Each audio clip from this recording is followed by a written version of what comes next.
Hello दोस्तों, welcome करता हूं मैं आपको आपके अपने यूट्यूब चैनल सिविल इंजीनियर एफबीएच में। तो दोस्तों, जो हमारी आज की वीडियो है इसमें हम इरिगेशन इंजीनियरिंग के एमसीक्यूज डिस्कस करने वाले हैं। हमने पार्ट फर्स्ट जो है इसका पहले ही बनाया हुआ है, तो आप जाकर वो पार्ट भी देख सकते हैं, या फिर प्ले लिस्ट में जाके irrigation engineering MCQ play list आप चेक कर सकते हैं। वहाँ पर आपको हर एक जो क्वेश्चन है वो मिल जाएगा सीक्वेंस वाइज। तो यहाँ पर आप देख सकते हैं हम क्वेश्चन नंबर 17 से डिस्कस करने वाले हैं, क्योंकि क्वेश्चन नंबर 16 तक जो है हमने कल ही डिस्कस किया हुआ है। तो यहाँ पर फर्स्ट क्वेश्चन जो है, the first watering which is given to the crop is called. तो फर्स्ट वाटरिंग जब हम क्रॉप सो करते हैं, मतलब कि हमने क्रॉप लगाया, तो क्रॉप लगाने के बाद हम जो फर्स्ट वाटरिंग करते हैं इसमें, तो उसको हम क्या कहते हैं? तो ये आपको याद रखना है, उसको हम कोर वाटरिंग कहते हैं। क्रॉप लगाने के बाद जो पहली वाटरिंग होती है उसे कोर वाटरिंग कहते हैं। तो आपसे यह क्वेश्चन भी पूछा जा सकता है कि क्रॉप लगाने से पहले जब हमें जो है प्लोइंग करनी होती है, मतलब कि फील्ड को जो है लगाने के लायक करना होता है, तो मतलब कि क्रॉप लगाने से पहले जो हम फर्स्ट वाटरिंग करते हैं उसे हम पैलियो इरिगेशन कहते हैं। तो ये भी आपको याद रखनी है, पैलियो इरिगेशन। तो पैलियो इरिगेशन क्या होता है? क्रॉप लगाने से पहले अगर फर्स्ट वाटरिंग पूछा जाए क्रॉप लगाने से पहले, तो उसे हम पैलियो इरिगेशन कहते हैं। और अगर हम क्रॉप लगाने के बाद जो है पहली इरिगेशन होती है, तो उसे हम कोर वाटरिंग कहते हैं। तो यह चीज़ आपको याद रखनी है। इसके बाद आ जाते हैं हमारे पास नेक्स्ट है हमारे पास, ड्यूटी इज़ लार्जेस्ट।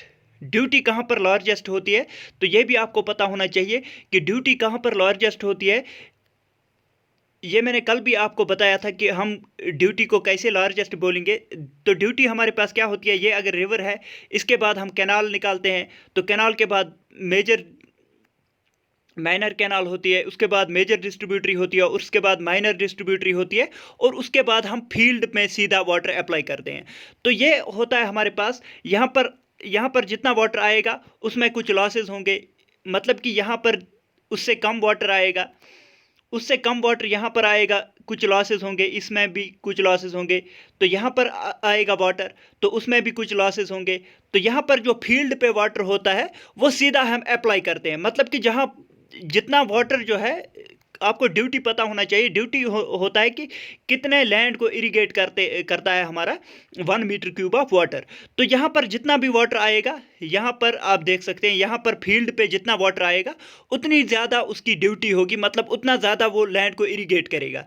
क्योंकि यहाँ पर जो है, यहाँ पर जितना हम वाटर रिवर से मेन कैनाल में डाइवर्ट करेंगे, तो उसमें कुछ लॉसेस होंगे, ऑब्वियसली कुछ लॉसेस होंगे, पर्कुलेशन लॉसेस होंगे, या फिर हमारे पास सीपेज लॉसेस होंगे, तो वाटर लॉगिंग वगैरह जो आपने पढ़ी होगी। तो यहाँ पर आप देख सकते हैं जितना वाटर जो है फील्ड के नज़दीक आएगा उतनी ड्यूटी ज़्यादा मिलेगी। तो आपको ये सीक्वेंस भी पूछा जा सकता है कि ड्यूटी कहाँ पर ज़्यादा होती है। ड्यूटी फील्ड पे ज़्यादा होती है, फिर माइनर डिस्ट्रीब्यूटरी पे ज़्यादा होती है, फिर मेजर डिस्ट्रीब्यूटरी पे, फिर ब्रांच कैनाल पे, और फिर मैन कैनाल पे। मतलब कि जितना फील्ड के नज़दीक वाटर होगा उतनी उसकी ड्यूटी ज़्यादा होती है। तो यहाँ पर आप देख सकते हैं, the duty is largest in head of the water course on the field at the. तो यहाँ पर ऑन द फील्ड जो है ड्यूटी लार्जेस्ट होती है। तो नेक्स्ट आ जाते हैं हमारे पास, नेक्स्ट क्या है हमारे पास, इन ए मोन्टेक टाइप फॉल। तो हमारे पास जो मोन्टेक टाइप फॉल होता है, ये कैनाल फॉल्स का क्वेश्चन है। तो आपको ये पता होना चाहिए कि मोन्टेक टाइप फॉल जो होता है इसमें पैराबोलिक ग्लेसिस होती है। तो फॉल आपको पता ही होना चाहिए कि अगर ये कैनाल यहाँ से जा रही है, लेकिन हमारे पास लैंड जो है उसकी टोपोग्राफी कुछ ऐसी है, तो हम यहाँ पर फॉल्स प्रोवाइड करते हैं इस लेवल से इस लेवल पे वाटर ले जाने के लिए। तो यहाँ पर मोन्टेक फॉल जो होता है वो पैराबोलिक होता है। तो ये आपको याद रखना है कि मोन्टेक फॉल जो होता है वहाँ पर पैराबोलिक ग्लेसेस प्रोवाइड की गई है। तो ये आपको याद रखना है कि पैराबोलिक ग्लेसेस कहाँ पर प्रोवाइड करते हैं हम, मोन्टेक टाइप फॉल में पैराबोलिक ग्लेसेस हम प्रोवाइड करते हैं। इसके बाद आ जाते हैं नेक्स्ट है हमारे पास क्वेश्चन नंबर 20। क्वेश्चन नंबर 20 क्या है हमारे पास, cross regulators in main canal are provided. तो क्रॉस रेगुलेटर जो हम मैन कैनाल में प्रोवाइड करते हैं, तो ये किस लिए प्रोवाइड करते हैं? To regulate the water supply in the distributary, to increase the head upstream and of the main canal is running with low supply, to overflow the excessive flood water तो ये नहीं है हमारे पास। तो इसका आंसर जो है हमारे पास बी आ जाएगा। बी कैसे आ जाएगा ये मैं आपके साथ डिस्कस करूंगा। तो ये क्या होता है हमारे पास, अगर ये मेन कैनाल है तो हमें ब्रांच कैनाल में पानी को डाइवर्ट करना है, तो यहाँ पर हम क्रॉस रेगुलेटर प्रोवाइड करते हैं ताकि हम हेड को इंक्रीज करेंगे ताकि यह वाटर जो है इस ब्रांच कैनाल में डाइवर्ट हो सके।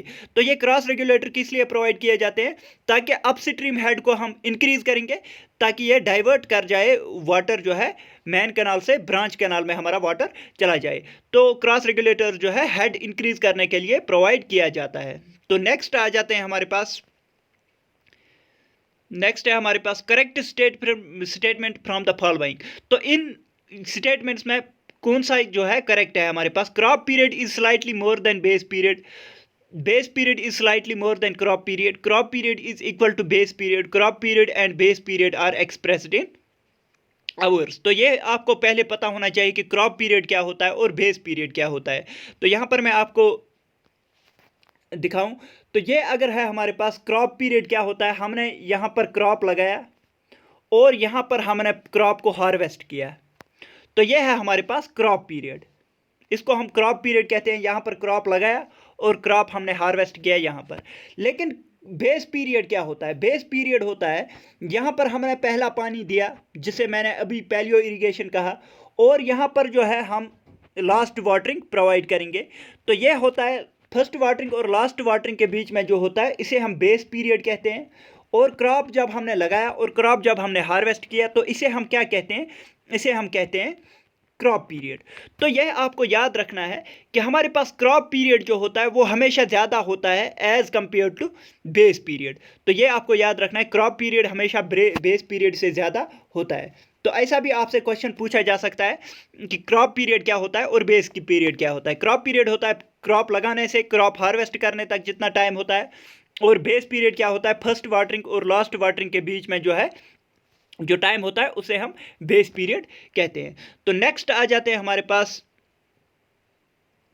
नेक्स्ट क्वेश्चन क्या है हमारे पास, given that the base period is 100 days and the duty of the canal is 1000 hectares per cubic, the depth of water will B.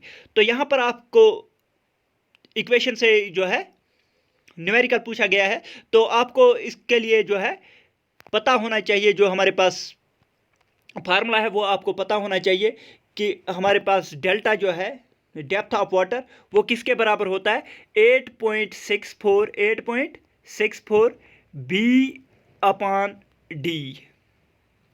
D क्या होता है ड्यूटी, और बी होता है हमारे पास कितने डेज में वाटर हमने अप्लाई किया है। तो यहाँ पर बी की वैल्यू जो है 100 डेज दिया हुआ है, 100 डेज एंड 1000 हेक्टेयर्स, मतलब कि बी 100 डेज दिया हुआ है और हमारे पास डी जो है वो 1000 हेक्टेयर्स दिया हुआ है। तो ये आ जाएगा हमारे पास बी 100 जब हम पुट करेंगे और डी 1000 जब हम पुट करेंगे तो ये आ जाएगा 0.864 आ जाएगा हमारे पास। लेकिन ये किस में आ जाएगा, ये मीटर में आ जाएगा, तो हमें सेंटीमीटर में कन्वर्ट करना है, तो इसे हम 100 से मल्टीप्लाई करेंगे। जब हम 100 से मल्टीप्लाई करेंगे तो ये पॉइंट यहाँ पर आ जाएगा, तो ये आ जाएगा 86.4। तो 86.4 हमारा करेक्ट आंसर आ जाएगा। तो बी हमें क्या लेना है, 100 डेज लेना है, बी डेज में दिया होता है, और डी जो होता है ये हेक्टेयर पर क्यूमेक में दिया होता है। तो ये ड्यूटी होती है हमारे पास। तो इसके बाद हमारे पास आंसर जो है वो मीटर में आ जाएगा, लेकिन सेंटीमीटर में कन्वर्ट करने के लिए हम 100 से मल्टीप्लाई करेंगे। तो 100 से मल्टीप्लाई करने के बाद हमारे पास सी आंसर आ जाएगा।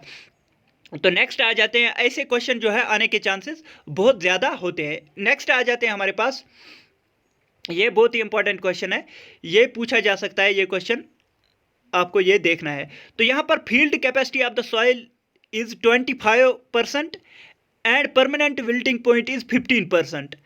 The specific dry unit weight is 1.5, ये ग्राम पर सेंटीमीटर स्क्वायर में दिया है। If the depth of the root zone is 80 centimetre, the storage capacity of the soil is. तो storage capacity of the soil के लिए आपको याद रखना है कि storage capacity of the soil DW से हम लिखते हैं, तो ये किसके बराबर होता है, ये होता है हमारे पास gamma into D divide by gamma W into field capacity minus permanent wilting point, permanent wilting point. तो ये फार्मूला जब आप इस पे लगाओगे तो गामा आपके पास क्या दिया है, गामा आपके पास 1.5 दिया हुआ है, ये आप देख सकते हैं 1.5 हमारे पास ये गामा दिया हुआ है, और डेप्थ जो है 80 सेंटीमीटर दिया हुआ है। गामा डब्ल्यू जो है वो 1 आ जाएगा, क्योंकि ग्राम पर सेंटीमीटर स्क्वायर के केस में हमारे पास यूनिट वेट ऑफ वाटर जो है 1 ग्राम पर सेंटीमीटर क्यूब होता है।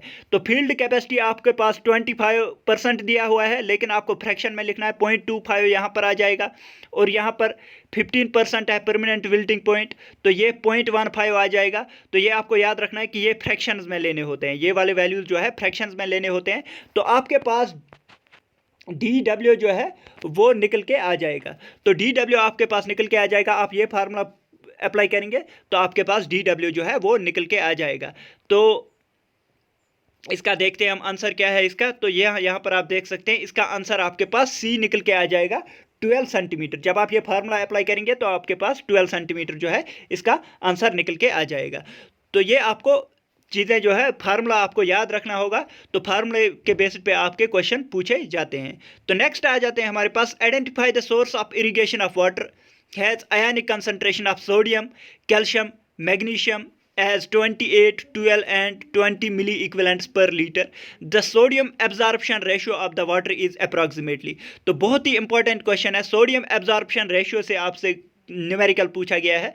बहुत ही सिंपल क्वेश्चन है, आपको अगर फार्मूला याद है तो फार्मूला आपको मैंने पढ़ाया हुआ है, अगर आपने मेरे लेक्चर्स देखे हैं तो वहाँ पर आपको मैंने सोडियम एब्जॉर्प्शन रेशियो का फार्मूला बताया था। सोडियम एब्जॉर्प्शन रेशियो का फार्मूला क्या है हमारे पास, ये होता है कि सोडियम की कंसंट्रेशन क्या है अपॉन मैग्नीशियम की कंसंट्रेशन क्या है प्लस कैल्शियम की कंसंट्रेशन क्या है divide by 2, sodium plus calcium plus magnesium upon 2।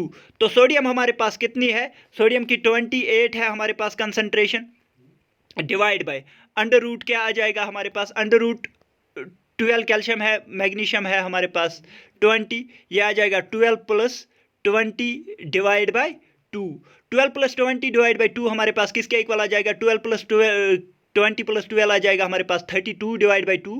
तो ये आ जाएगा हमारे पास 28 डिवाइड बाय 16, 32 डिवाइड बाई 2 आ जाएगा 16। तो 16 किसका रूट होता है 4 का, तो 28 डिवाइड बाई 4 हमारे पास आ जाएगा 4 7000 आ जाएगा हमारे पास 28। तो हमारे पास सोडियम एब्जॉर्प्शन रेशियो की वैल्यू हमारे पास 7 आ जाएगी। तो आई होप कि आपको समझ में आ गया होगा, sodium divide by under root of magnesium plus calcium divide by 2 होता है हमारे पास सोडियम एब्जॉर्प्शन रेशियो। तो आपको फार्मूला याद रखना पड़ेगा।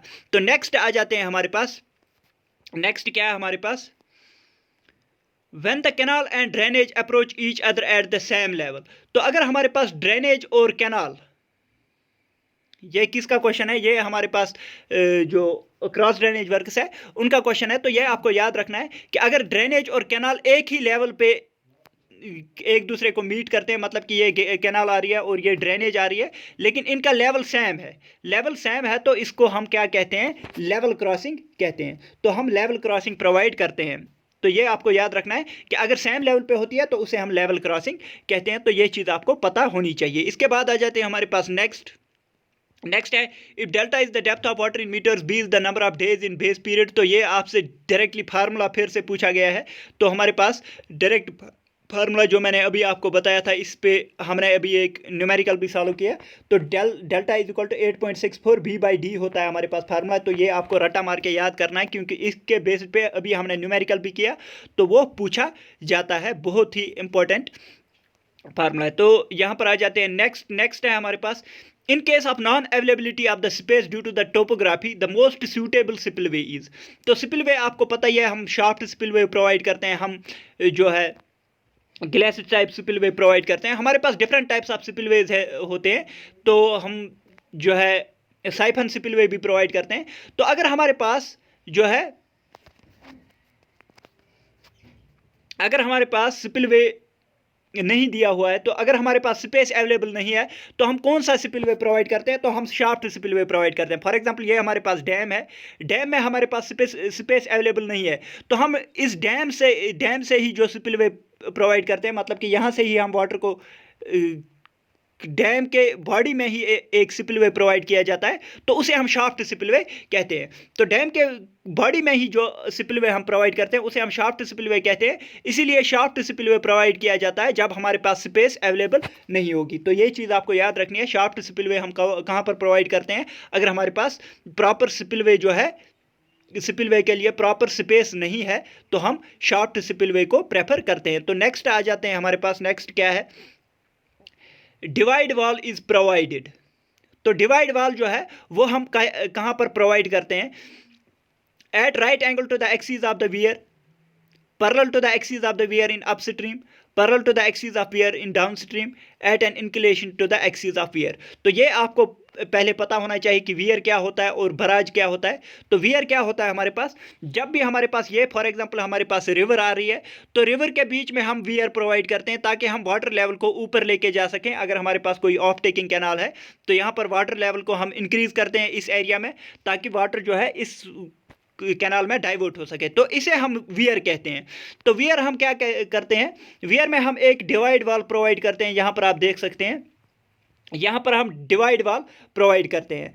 तो इस डिवाइड वॉल का एक मेन रीज़न होता है, ये हम यहाँ पर क्वेश्चन हमसे पूछा गया है, तो ये perpendicular to the axis of weir होता है। तो ये आप देख सकते हैं, at right angle to the axis of weir. तो डिवाइड वॉल क्या करता है, यहाँ पर हमारे पास एक होता है अंडर स्लूइस और एक होता है हमारे पास वियर प्रॉपर। तो इन दोनों को सेपरेट करने के लिए हम डिवाइड वॉल प्रोवाइड करते हैं। तो डिवाइड वॉल के साथ साथ हम एक लैडर भी प्रोवाइड करते हैं, तो उसको हम फिश लैडर कहते हैं। तो ये भी आपको याद रखने वाली चीज़ें हैं। इसके बाद आ जाते हैं हमारे पास नेक्स्ट क्वेश्चन क्या है, according to the Khosla's theory the exact gradient in absence of the downstream cut off is. तो एग्जिट ग्रेडियंट क्या होता है हमारे पास अगर हमने डाउन स्ट्रीम कट ऑफ नहीं प्रोवाइड किया हुआ है। तो ये चीज़ आपके लिए इंपॉर्टेंट है। तो अगर हमने फॉर एग्जांपल एक डैम प्रोवाइड किया है यहाँ पर, तो हम क्या करते हैं, अगर यहाँ पर डाउन स्ट्रीम कट ऑफ होता है कि हमने यहाँ पर down stream cut of provide नहीं किया है तो एग्जिट ग्रेडियंट जो है वो इन्फिनिटी होता है उस केस में। तो आपको पता ही होना चाहिए कि खोसला ने बोला था कि हमें जो है डाउन स्ट्रीम कट ऑफ जो है बहुत ही ज़रूरी होता है ताकि हम एग्जिट ग्रेडियंट को कम कर सकें। तो एग्जिट ग्रेडियंट अगर डाउन स्ट्रीम कट ऑफ नहीं प्रोवाइड किया है तो एग्जिट ग्रेडियंट हमारा इन्फिनिटी होता है। तो ये चीज़ भी आपको याद रखनी है। इसके बाद आ जाते हैं हमारे पास क्वेश्चन नंबर 30। तो क्वेश्चन नंबर 30 हमारे पास क्या है, the sensitivity of the rigid module. Rigid module जो होता है उसकी सेंसिटिविटी कितनी होती है, तो रिजिड मॉड्यूल की सेंसिटिविटी जो है वो 0 होती है। आपको पता ही होना चाहिए रिजिड मॉड्यूल के लिए फ्लेक्सिबिलिटी भी 0 होती है और हमारे पास सेंसिटिविटी क्या होती है, वो होती है n टाइम्स फ्लेक्सिबिलिटी। जब फ्लेक्सिबिलिटी 0 है तो सेंसिटिविटी भी हमारे पास 0 आ जाएगी, किसके लिए, रिजिड मॉड्यूल के लिए। ये चीज़ आपको याद रखनी है। तो इसके बाद हमारे पास नेक्स्ट आ जाते हैं, which one of the following is flexible outlet. तो फ्लेक्सिबल आउटलेट कौन सा होता है हमारे पास, तो ये आपको पता होना चाहिए कि कैनेडीज गाज आउटलेट जो हमारे पास है, कैनेडीज गाज आउटलेट, तो ये होता है हमारे पास फ्लेक्सिबल आउटलेट। तो इसी के साथ आज की वीडियो ख़त्म करते हैं। तो अगर आपको वीडियो पसंद आती है, वीडियो को लाइक कीजिए, शेयर कीजिए अपने दोस्तों के साथ और सब्सक्राइब कीजिए हमारे चैनल सिविल इंजीनियर FBH को। थैंक यू दोस्तों, thank you for watching the video.